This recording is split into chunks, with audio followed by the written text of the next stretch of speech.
নমস্কাৰ, মোৰ ইউটিউব চেনেললৈ সকলোকে স্বাগতম জনাইছোঁ। এতিয়া অসমতো কৰোনা সংক্ৰমণ বৃদ্ধি পাব ধৰিছে। ভাৰতৰ বিভিন্ন ঠাইৰ নিচিনা অসমতো এতিয়া কৰোনাই সকলোকে আক্ৰান্ত কৰিব ধৰিছে। এতিয়ালৈ গোৱালপাৰা জিলাত 4টা এলেকাত কণ্টেইনমেণ্ট জ'ন ঘোষণা কৰা হৈছে। যিহেতু আজিৰ পৰা নতুন SOP জাৰি হৈছে, এতিয়া বহুত নিয়ম ধৰি দিয়া হৈছে আৰু 5 দিন পৰ্যবেক্ষণ কৰিব। যদি 5 দিনলৈকে কৰোনা সংক্ৰমণ এনেকুৱাকৈ বৃদ্ধিয়ে পাই থাকে, তেতিয়াহ'লে লকডাউন হোৱাৰ এটি সম্ভাৱনা আছে, নাইবা আৰু নতুন নিয়ম কিছুমান দি দিব। কিন্তু এইবিলাক দিলেও মানুহবিলাক এতিয়াও সচেতন হোৱা নাই, কোনেও হোৱা নাই। বহুত মানুহ দেখিলোঁ এতিয়াও মাস্ক নিপিন্ধে, এতিয়াও ছ'চিয়েল ডিষ্টেঞ্চিং পালন নকৰে। বহুত দোকানী আছে, সিহঁতৰ মুখত মাস্ক নাথাকে, চেনিটাইজ নকৰে, কাষ্টমাৰে দোকানখন ভৰি থাকে। তেনেকুৱাকৈ এটা কণ্টেইনমেণ্ট জ'ন, য'ত মোৰ মামাৰ ঘৰ। সিহঁতৰ প্ৰথম ককাৰ হ'ল, তাৰপিছত আইতাৰ হ'ল। সিহঁত ককা আইতা দুজনে, তেনেকুৱাকৈ গাঁওখনত বহুতো মানুহৰ দুজন পৰিয়াল।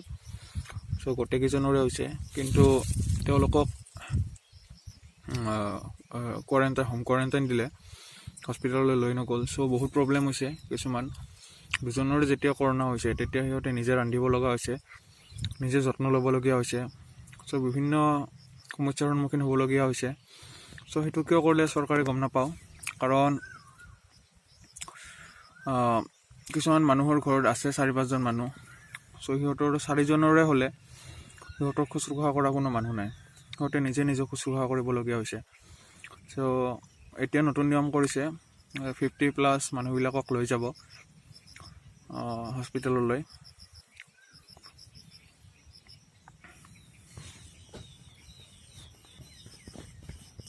যিটো 15 দিনৰ নতুন SOP দিলে, সেইটোৰ পৰা চহৰবোৰত কিছু কাম হ'ব, কিন্তু গ্ৰাম্য অঞ্চলবোৰত তেনেকুৱা একো নহ'ব চাগে, কাৰণ প্ৰভাৱ নপৰিব। কাৰণ ইয়াত 6টা বজাৰ পৰাহে সান্ধ্য আইন জাৰি হ'ব। ইয়াতো 6টা বজালৈ মানুহবিলাক ঘূৰি থাকিব।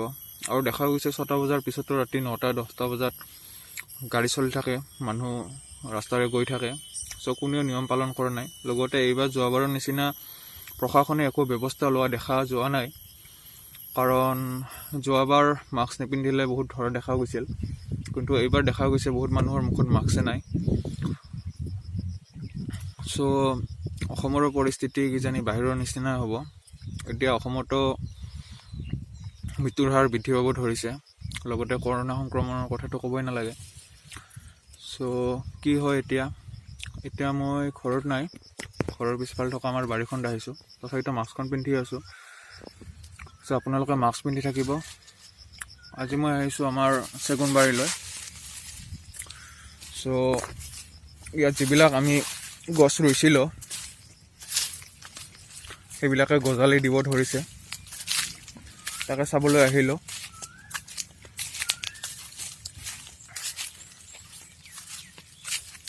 যিহেতু বৰষুণৰ অভাৱত গছবোৰে গজালি দিয়া নাছিলে, কিন্তু এতিয়া গজালি দিব লৈছে বৰষুণ পৰাৰ পিছত। আপোনালোকক দেখাম সেইবিলাক।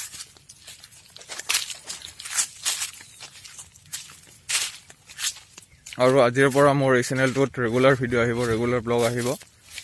চেনেলটো ছাবস্ক্ৰাইব কৰা নাই যদি ছাবস্ক্ৰাইব কৰি ল'ব, লগতে লাইক কমেণ্ট শ্বেয়াৰ কৰিব। কৰোনাৰ ফলত মানুহৰ বহুত প্ৰব্লেম হৈছে। যিবিলাকৰ ঘৰত বুঢ়া মানুহ আছে, সেইবিলাকৰ অতি প্ৰব্লেম হৈছে। আমাৰ ককা আইতাৰ তেনেকুৱা হৈছে। মামাহঁত থাকে বাহিৰত, এতিয়া ককা আইতা অকলে ঘৰত থাকিব লগা হৈছে। সিহঁতৰ শুশ্ৰূষা কৰিবলৈ কোনো যাব নোৱাৰে, কাৰণ সেই ঠাইখিনি কণ্টেইনমেণ্ট জ'ন কৰা হৈছে। প্লাছ যিহেতু কৰোনাত আক্ৰান্ত হৈছে, তেনেকুৱাকৈ যাবও নোৱাৰি ভাল মানুহ এজন।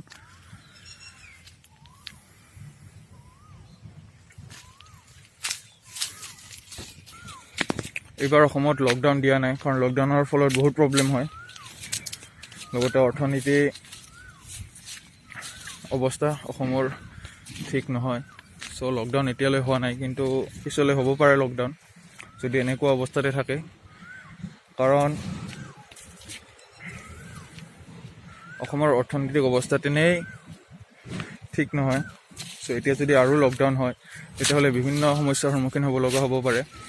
লগতে যিবিলাক যান বাহনবোৰৰ যিটো ভাড়া সেইবিলাকো বাঢ়ি গৈছে, কাৰণ এখন অ'টোত দিছে এজন যাত্ৰী। চ' এজন যাত্ৰী হ'লে এখন অ'টোত নিয়ে 6জনকৈ। চ' 6জনৰ ভাড়া এজনে দিব লগা হৈছে। তেনেকুৱাকৈ গাড়ীবিলাকতো 2-3জন। চ' 4-5জনৰ ভাড়া এজনে দিব লগা হৈছে, লগতে মানুহ নাপায়। চ' মানুহৰ বহুত প্ৰব্লেম হৈছে। কিন্তু এটা ভাল পদক্ষেপ লৈছে, যিবিলাক চৰকাৰী বা বেচৰকাৰী কাৰ্যালয় সেইবিলাক সকলো বন্ধ কৰি দিয়া হৈছে। চ' তাৰ ফলত মানুহৰ ভিৰটো কমি গৈছে যান বাহনত, প্লাছ খালী বেংক আৰু পোষ্ট অফিচসমূহ খুলি দিয়া হৈছে। চ' তাত কিছুমান ওচৰ পাজৰ থাকে, লগতে কিছুমান ওচৰত ভাড়া থাকে। চ' সিহঁতৰ বিশেষ প্ৰব্লেম নহয়। কিন্তু আমাৰ মানুহবিলাক এতিয়াও সজাগ হোৱা নাই, কাৰণ এতিয়াও দেখা যায় বজাৰত মানুহৰ ভিৰ, ৰাস্তাত মানুহৰ ভিৰ, থুম হৈ একেলগে কথা পাতি থাকে।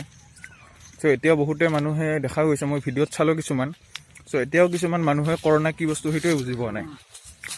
কৰোণা কি বস্তু সুধিলে কৰোণা নাজানে, ভূমিকম্পৰ কথা ক'লে কৰোণাৰ কথা কয়, কৰোণাৰ কথা ক'লে ভূমিকম্পৰ কথা কয়। চ' এনেকুৱা অৱস্থাতে চলি আছে। চ' এইকেইদিন মনো ভাল নহয়, চাৰিওফালৰ পৰা সমস্যা।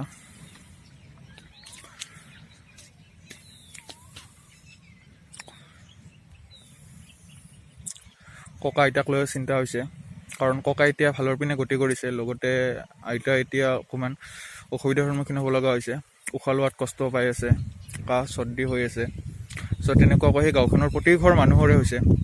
যিবিলাকে টেষ্ট কৰি আছে প্ৰত্যেকৰে পজিটিভ ওলাই আছে, আৰু যিবিলাক কিছুমানে কৰা নাই এতিয়ালৈ। কিন্তু তাত চৰ্দি কাহ জ্বৰ হ'লে আৰু কৰোণাৰ কোনো টেষ্ট কৰিব নালাগে, এনেই গম পোৱা যায় আছে যে সিহঁতে পজিটিভ। ত' তেনেকুৱাকৈ বহুত ঠাইত হৈ আছে এনেকুৱা। এতিয়াতো গণসংক্ৰমণ হ'ব ধৰিছে, কাৰণ মানুহবিলাক কিছুমানে টেষ্ট কৰা নাই, কিছুমান ঠাইত 2জন-এজন ওলাই আছে, সিহঁতে পজিটিভ হৈছে।